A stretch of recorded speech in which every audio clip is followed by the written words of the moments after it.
Right. ఇక తెలంగాణ రాష్ట్ర వ్యాప్తంగా కూడా పూర్తి స్థాయిలో కాంగ్రెస్ పార్టీ మార్పు అనే పేరుతో అధికారంలోకి వచ్చింది. అధికారంలోకి వచ్చిన పార్టీకి సంబంధించి పూర్తి స్థాయిలో మనం ప్రస్తుతం గన్ పార్క్ దగ్గర అమరవీరుల స్తూపం దగ్గర ఉన్నాం. ఒకసారి చూడొచ్చు, రేవంత్ రెడ్డి ప్రభుత్వానికి తెలంగాణ ఉద్యమానికి రేవంత్ రెడ్డికి సంబంధమే లేదు. పోనీ ఇప్పుడు పార్టీలో ఉన్న చాలామంది కూడా ఆ రోజు ఉద్యమకారుల మీద హుక్కుపాదం మోపిన పరిస్థితి. తెలంగాణ ఉద్యమంలో రేవంత్ రెడ్డి గన్ను తీసుకుని కరీంనగర్లో జరుగుతున్న సభలో ఉద్యమకారులను కాల్చివేస్తా అంటూ కూడా వచ్చిన పరిస్థితి. ఈరోజు అధికారంలోకి వచ్చి ఇదే అమరవీరుల స్తూపం సాక్షిగా కూడా అమరవీరుల ఆత్మ ఘోషించే విధంగా కూడా వ్యవహరించబోతున్నారా? నిజంగా అమరవీరుల స్తూపానికి సంబంధించి మైల పడుతుందా ఏంటి అనేది బీఆర్ఎస్ పార్టీకి సంబంధించిన సీనియర్ నేత బాలమల్లను ఉన్నారు. ఒకసారి మాట్లాడే ప్రయత్నం చేద్దాం. ఎట్లా చూడొచ్చు, ఉద్యమకారులకు ఈ పార్టీ న్యాయం చేస్తుందనే నమ్మకం ఉందా మీలో? ఎన్నికలకు ముందు చాలా హామీలు ఇచ్చిండు. మరి ఉద్యమకారులకు తగిన న్యాయం చేస్తా అని కూడా చెప్పడం జరిగింది. మరి అదే ఉద్యమ సమయంలో ఉద్యమకారుల మీదకే తుపాకీకి పెట్టిన చరిత్ర మరి రేవంత్ రెడ్డి గారిది. మరి ఆయన ఈరోజు వచ్చి మరి అమరవీరుల స్తూపాన్ని దాక్తామంటే కూడా అపవిత్రమైతే, దయచేసి ఆయన ఇక్కడికి వచ్చే అర్హత ఆయనకు లేదు. దయచేసి ఆయనకు చేతులెచ్చి మొక్తా ఉన్నాం.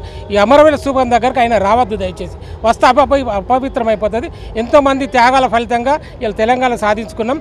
మరి వాళ్ళందరూ కూడా మన నష్టం చేసిన వాళ్ళం అయితే కనుక రేవంత్ రెడ్డి గారు దయచేసి మీరు ఇక్కడ రాకండి దయచేసి. ఇప్పుడు పూర్తి స్థాయిలో ఉద్యమకారులకు న్యాయం చేసే అవకాశం ఉంటుందా? వాళ్ళు ఇచ్చిన హామీలకు సంబంధించి ఇంటికో ఉద్యమకారులు ఉన్నాడు తెలంగాణ ఉద్యమంలో.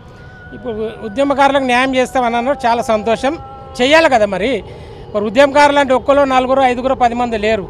ప్రతి ఇంటికి తెలంగాణ వ్యాప్తంగా ప్రతి ఇంట్లో ఒక ఉద్యమకారుడు ఉన్నాడు. మరి వాళ్ళందరికీ న్యాయం చేయాలంటే ఈ ప్రభుత్వంతో అవుతుందా? ఒకసారి ఆలోచన చేసుకుని చెప్పాలి. ఏదన్నా ఏదో నోరు ఉంది కదా అని ఇష్టం వచ్చిన మాట్లాడు, విచ్చమష్ట వాగ్దానాలు చేయరు తప్పది. దయచేసి చేస్తా అనే వాటిని చేయాలి తప్పగా, వాగ్దానం ఇవ్వాలి తప్ప. కానీ చేయని దాన్ని కూడా ఏదో మేము నోరు ఉంది కదా అని గవర్నమెంట్ వస్తుంది ఆశపడి మరి ఇష్టం వచ్చిన వాగ్దానాలు చేస్తూ చాలా తప్పు. ఇక్కడి నుంచి అయినా మరి నోరు జాగ్రత్త పెట్టుకోవాలి. ఇప్పటి నుంచి ఊపుకునే ప్రసక్తి ఉండదుగా వీడికి. రైట్, చూసారు కదా. మొత్తానికి వాళ్ళ వాదన కూడా ఒకటే, పూర్తి స్థాయిలో కూడా ఒకటే వాదన ఉంది.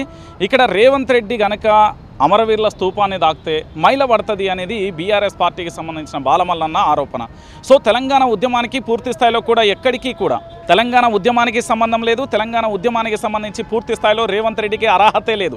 తెలంగాణ ఉద్యమకారులపై లాఠీ దెబ్బలు, తెలంగాణ ఉద్యమకారులకు సంబంధించి గన్ను ఎక్కువబెట్టి మరీ కాల్చివేస్తా అంటూ చెప్పిన చరిత్ర రేవంత్ రెడ్డిది. మరి ఉద్యమకారులకు సంబంధించిన ఓ పక్కన నష్టం వాటిల్లి, మరోవైపు తెలంగాణ ఉద్యమం కోసం దాదాపుగా 1969లో 600 మంది, 2001 నుండి 14 వరకు 1200 మంది విద్యార్థులు అమరవీరులయ్యారు. వాళ్ళ ఆత్మలు కూడా ఘోషిస్తాయంటూ కూడా బీఆర్ఎస్ పార్టీకి సంబంధించిన నేతలైతే ఆరోపిస్తున్న పరిస్థితి.